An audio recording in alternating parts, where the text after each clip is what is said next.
Welcome back to Saruwatari Xtreme. I'm in a place that I haven't been for probably almost 20 years, and it definitely does not feel like home, and it feels very foreign. But I do have some very exciting news. Where I'm at, of course, I'm in the X. And your question being, why am I in the X? Well, to get a feel for what I'm up against. When the channel first started, I was lucky enough that the Hoonigans contacted me to bring the X to build biology and daily transmission.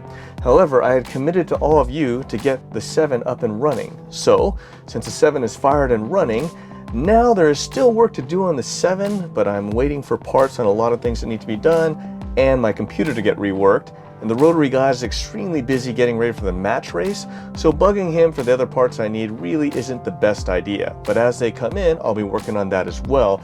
But these are considered minor things as opposed to getting it actually fired. Now, the NSX, boy, it's been a long time. And we'll have to just see how everything goes. But at this point now, I'll get out of the NSX since it definitely feels very bizarre. And we can take a look around the car and kind of go over a strategy for what we're up against and a status report. So of course, as all of you know, the steering wheel comes off, and I have literally not even tried to do this. So I'm going to try and remember how I got in and out of this car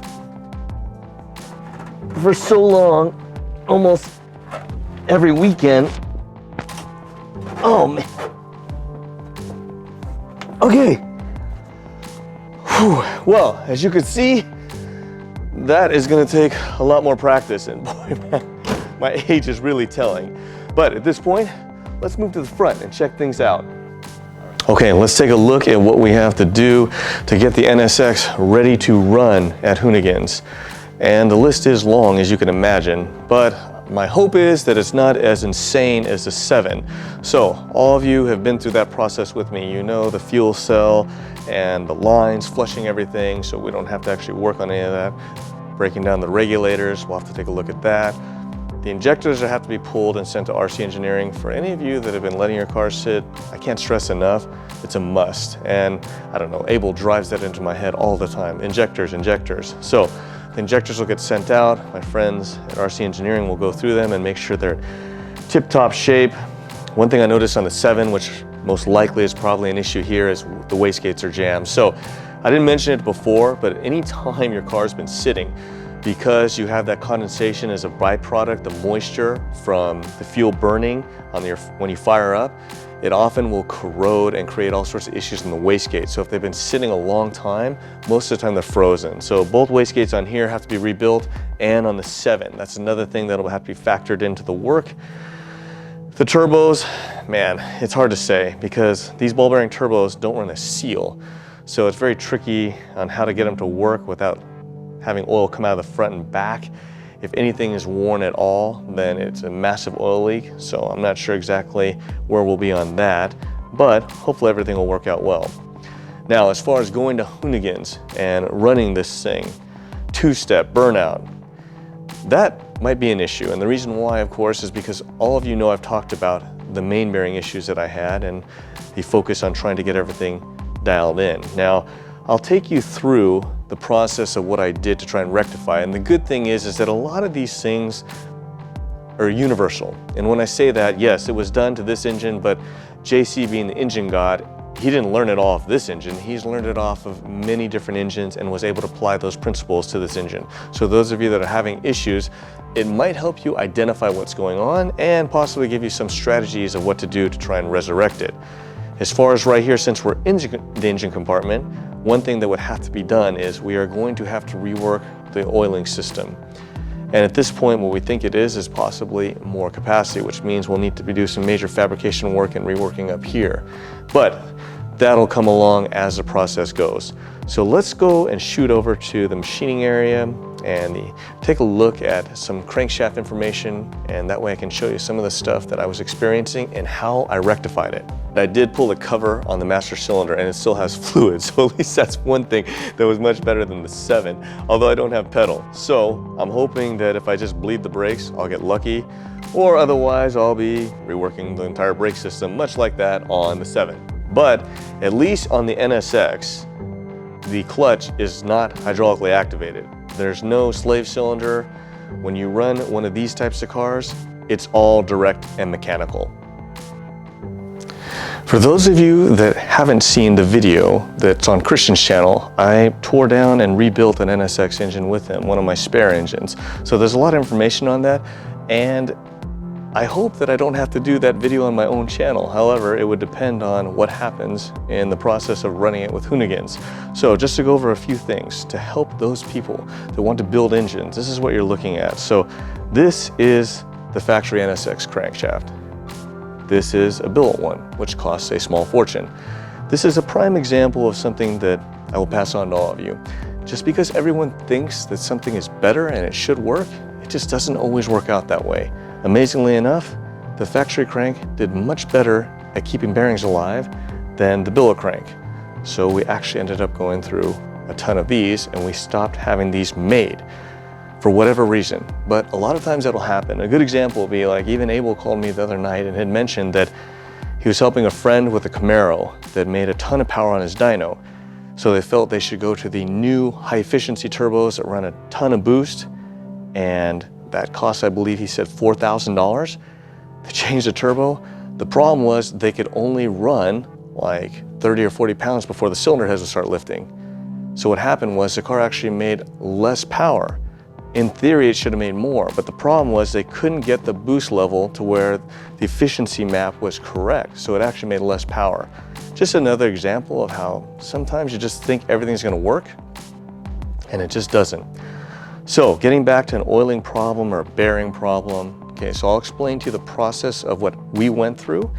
Do it whatever way you want. I was taught by JC, and it's a long process, and a lot of things happen along the way. So the first thing, of course, is when you start having bearing failures, you don't want to ever see this or this. All bad times. Through the tin coating into the copper, this right here is near engine failure. This is a bearing that had made 2 qualifying passes, and this is why every night at the races I was changing bearings on that car. So as you can see, that became very tiring. But the process, if you're having bearing problems, the first thing is always bearing clearance. And you have to note everything, you run it, you have to check it. Just that process alone takes forever because you can't monitor what's going on until you actually pull the engine and reassess what's happening. So I believe we started somewhere around 2 thou, experimented all the way up to 4 thou on the main bearings, but it just didn't seem to fix the problem. Now you can imagine if you're going up in 1/4 thou increments and then you're running the car, then you come back, the information chain is very slow. So once you kind of figure that out, you realize you have enough pump, you have enough oil pressure, okay? So in theory, everyone will say the crank should never touch the bearing. That's true, but let's be honest. When you're cranking the engine, you don't have oil pressure, it is touching, but you don't see this type of crazy stuff where you're actually blown through the tin into the copper. That points to another problem. So if you're gonna run more bearing clearance, you need more pump. Now I run a Barnes pump, dry sump system, I've got a lot of pump. But for some reason, even though we believed that everything was fine there, it just wasn't working. So we could increase the pressure, bring the pressure down. But again, every run you're trying to make an adjustment, you're only making 5 or 6 passes a weekend on a race. The information comes quite slow. Then you have a lot of people that are smarter than you, such as JC, trying to assist you and tell you what he thinks is going on from all of his infinite experience. And if you're smart, you chase down every one of them. But you can imagine here the vast amount of time this is taking. So there was a theory that he had that the entire block was moving, and even Honda believed the same thing, that the block was moving. So the way you find the evidence of that is main caps, okay? So of course they mate to the block. What you'll see is you'll see a shiny part on the block or on the cap. That's movement, bad, you don't want to see it. Then you know for sure the block is moving. Now these of course are billet, not factory ones, and we had to have these custom made. So you have these custom made, more time. But it still didn't stop the movement, it helped, okay? So you have the investment in these, and you're trying to stop that movement.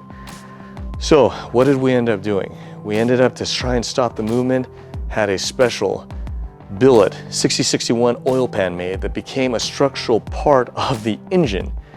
And it cost a fortune and took forever. So again, we're running on our old setup.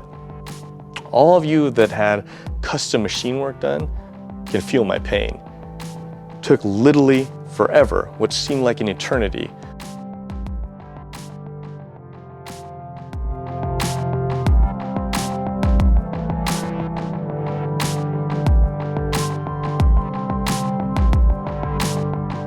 But the amazing part is that that actually stopped the movement. So we'll take a look at that now.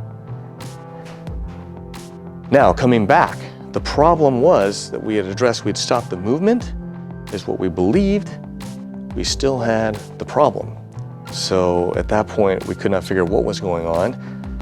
I'll show you some examples now of a Motec Datalog so you can kind of see what it looks like. As you could see, we had a good amount of oil pressure.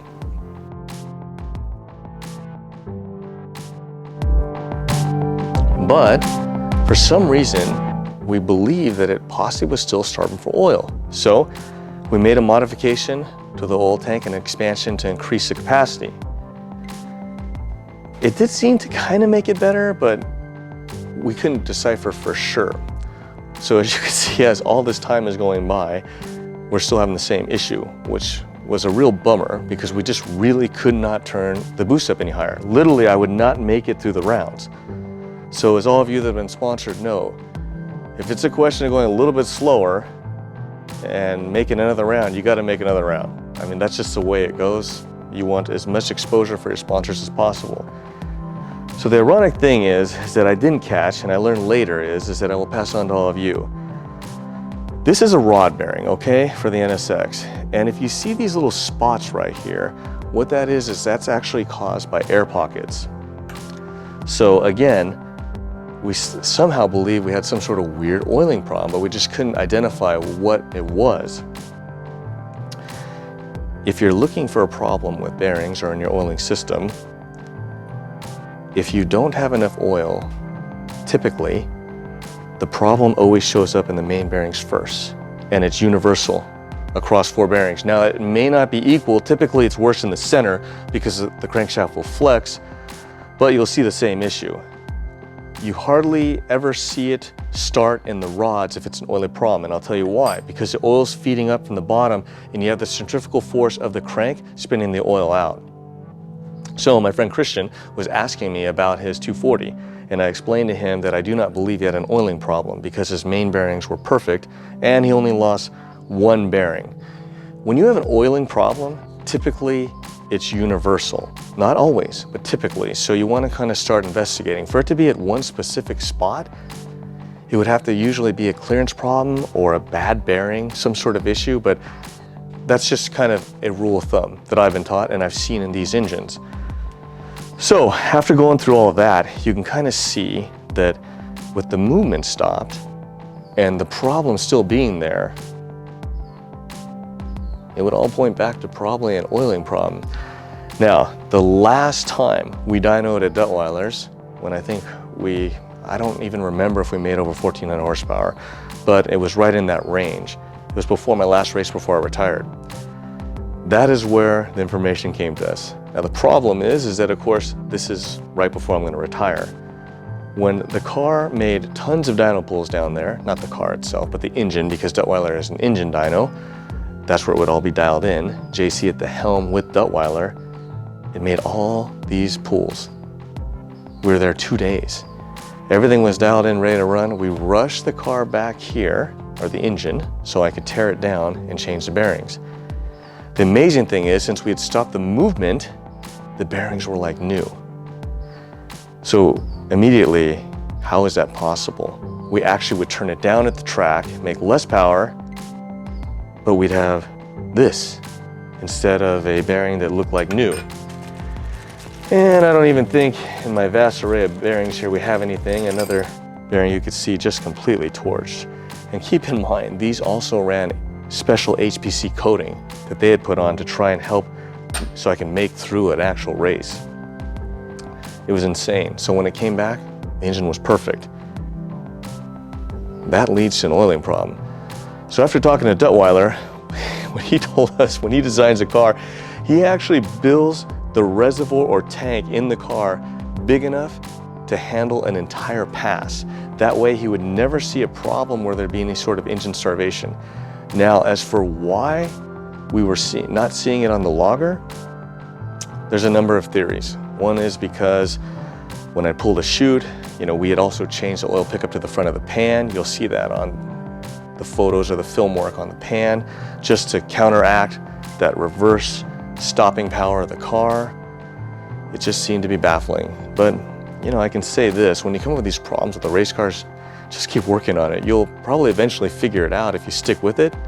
My problem, of course, was just time, as with anything. I was getting ready to retire, and by the time we figured that out, that was my last race. So I wasn't gonna spend any more time working on it. But I did rebuild the engine, and that engine, the one major concern I have is what I saw when I was rebuilding the engine with Christian, which those were all done at the same time, is the cylinder head. So at 30 pounds of boost, the cylinder head would start to lift. And even though SCE made me special copper gaskets that had like a red silicone insert on them, it wasn't enough. It was lifting too much. And all the same process that all of you would go through. Key inserts in the block, because of course I was pulling studs out of the block. The strongest ARP studs we could find, they were oversized, still lifting the cylinder head. So what I ended up doing was actually using a silicone sealant for roofing around each oil passage and water passage when we go to assemble. And that would allow the cylinder head to lift just enough and we wouldn't have a problem. Of course, the problem is now is these things have been sitting so long. So when I pulled that engine apart, the silicone actually started delaminating from the copper head gasket, and that could potentially be a problem here. I am hoping that at least it's good enough to do some two-step work, some burnouts for Hoonigans, but honestly, I have no idea. And we won't know until we try and start and run it and do those actual activities. But we do need to focus on the oiling system problem, because that could be an issue, whatever happens down there. In theory, we should be fine, but I don't know that's worth taking a chance. I'm not sponsored by Honda anymore. And as most of you know, these NSX engine and engine parts are a small fortune. So there's no reason I would want to spend unnecessary funds on something that I'm just going out to have a good time in. So what we'll do is we'll kind of go through that, and that gives you an idea of what I was up against. And believe me, that will translate to a lot of stuff that you would work on, especially if you want to build engines. You can all thank JC for that, because the majority of that knowledge is from him. Yours truly here just is a worker.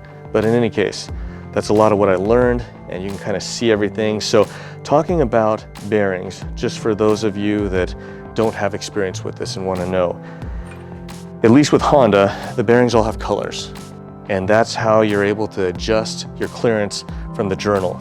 Now, I have tons of these crankshafts that have gone bad for two reasons. One is because they're hammered so bad, either the run out got too far, which you've seen me do on the 7 engines, or between micro polishing, grinding a little bit to clean up the cranks, the journals, I just ran out of bearing, meaning that the journal got small and I couldn't put enough bearing in it, a thick enough bearing on each side to get no less than 5 thou, which is what I believe was the magic number when we ended, which was at least would get me through qualifying. So, and the race depending on how that outcome would come. But in any case, that's just some good information for all of you. Engine building stuff is really, it's an art. I learned from JC on these guys. Abel taught me on rotaries, and truly, you just have to have a ton of patience. Everyone will tell you, you've heard Abel say it, you just can't rush it. I've seen JC find something very small and just stop. That way he can reassess, get everything going, and really, those are the best practices to follow. I hope all that information will help you in your projects or engine building endeavors. There's some pretty exciting stuff in the pipeline. The big question now is, can I get it all up and running? I don't know, I guess we'll just have to see. Until then, see you next time.